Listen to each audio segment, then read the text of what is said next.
안녕하세요. 공인중개사가 알려주는 불이익 탈출 방법의 공부방입니다. 혹시 이번 공인중개사 시험에서 공인중개사 자격증을 취득하셨거나 나중에 공인중개사 자격증을 취득하시려고 하시나요? 만약 그러시다면 이번 영상을 집중해서 보시는 걸 추천드립니다.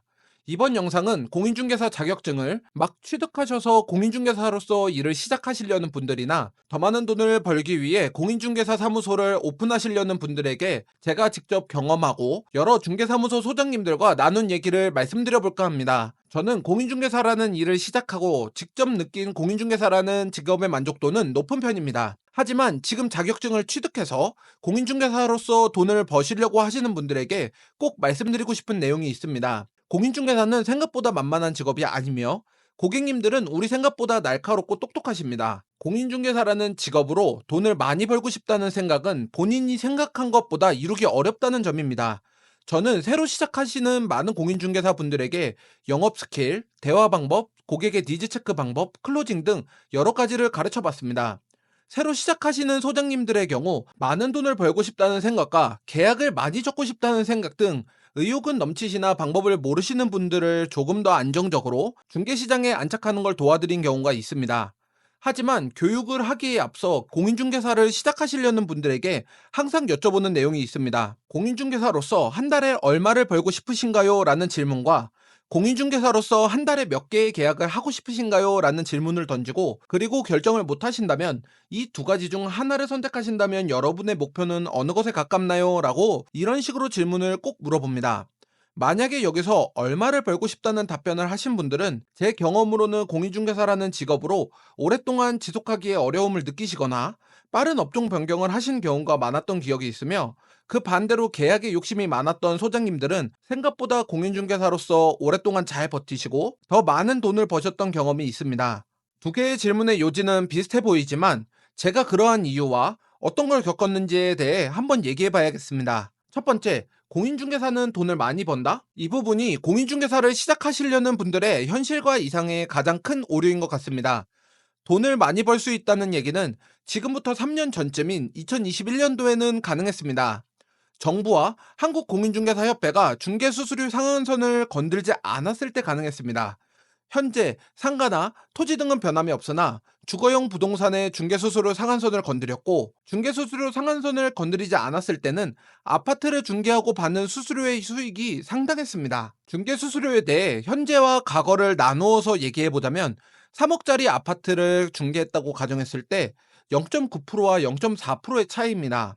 3억짜리 아파트를 0.9%로 단타를 했을 땐 270만 원이 발생하고 양타일 땐 540만 원이 발생합니다. 하지만 0.4%로 계산하게 되면 단타일 때는 120만 원, 양타일 때는 240만 원이 발생하게 됩니다. 현재의 중개수수료는 지금 양타를 하더라도 과거의 단타의 수수료에 미치지 못하게 되었습니다.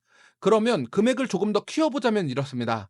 7억짜리 아파트를 0.9%로 중개수수료를 받았을 때 단타는 630만 원이 발생되고 양타를 했을 땐 1260만 원이 발생됩니다. 지금의 기준으로 보면 7억짜리 아파트를 0.4%로 계산했을 때 단타는 280만 원, 양타는 560만 원으로 과거의 중개수수료에 비해 70만 원이 적어지게 되었습니다. 지금은 양타를 하더라도 예전의 단타의 수익에 미치지 못하며 과거의 중개수수료 상한선을 건드리기 전에는 계약 한 건만 해도 돈 버는데 문제없다고 얘기한 내용이 지금은 전혀 통용되지 않습니다.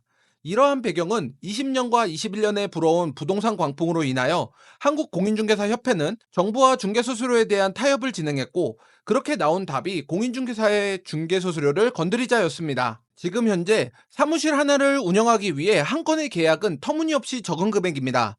최소 매매로만 양타로는 3건, 단타로는 최소 5건 이상 진행해야 사무실 유지비 및 인건비를 챙길 수 있습니다.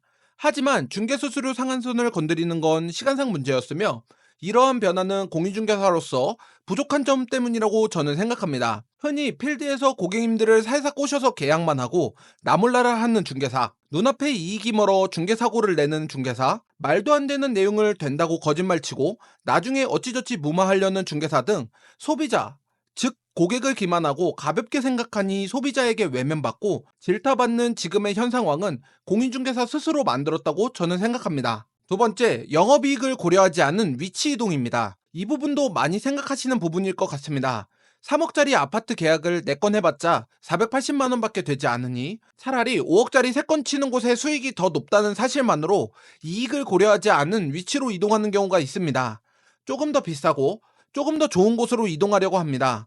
아니면 처음부터 금액이 높은 곳에서 영업을 시작하시려는 경우가 있습니다. 여기서 우리가 고려해야 되는 건 계약 한 개당 가격이 아닌 내 주머니에서 나가는 비용, 즉 권리금과 월세를 가장 최우선으로 고려해야 합니다. 많은 분들이 공인중개사 사무실만 차려놓으면 계약에 대한 두려움은 있어도 임대료와 영업이익에 대한 두려움이 없으신 분들이 많습니다.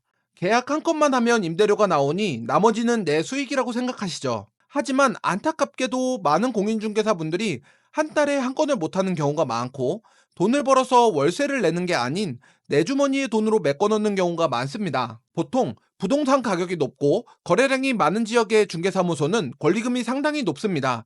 권리금을 보통 3개월의 수익을 기준으로 얘기하는 경우가 있고, 미래 수익을 가지고 얘기하는 경우도 있지만, 괜찮은 수익을 올리고 있는 중개사무소라면 몇 천만 원에서 1억 이상 요구하는 곳도 있습니다. 그러면 사무소 개설을 위해 대출을 받고 원리금을 내고 월세도 부담해야 되는데 이익이 나지 않는다면 상당한 부담이 되는 금액일 겁니다. 세 번째, 부동산은 시중 경기에 영향을 많이 받는다.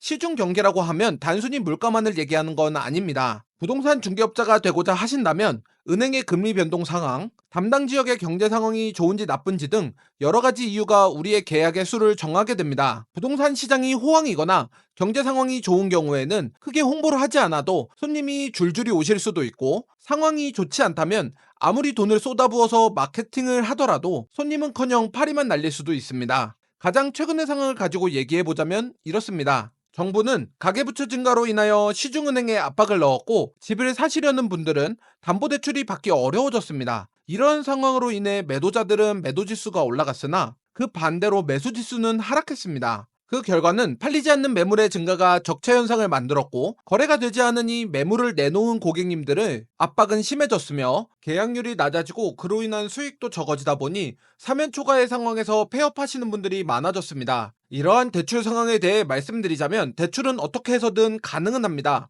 고금리로 대출을 받든 단기 상환으로 하든 사업자 대출을 받든 여러 가지 방법으로 해결이 가능합니다.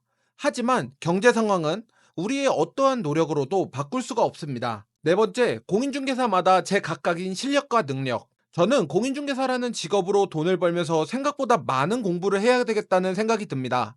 시시각각 바뀌는 정책, 그리고 규제, 시중 경기 등 정말 빠르게 변화하고 그게 제 수익이랑 연관되다 보니 고객님에게 정확한 정보를 드리는 것은 물론이고, 제가 몰라서 고객님에게 질타를 받지 않기 위함도 있습니다. 하지만 제가 필드에서 일을 하면서 느낀 점은, 공인중개사 사무소라고 적혀져는 있으나 전문성은 그다지 느껴지지 않는 곳이 생각보다 많았다입니다.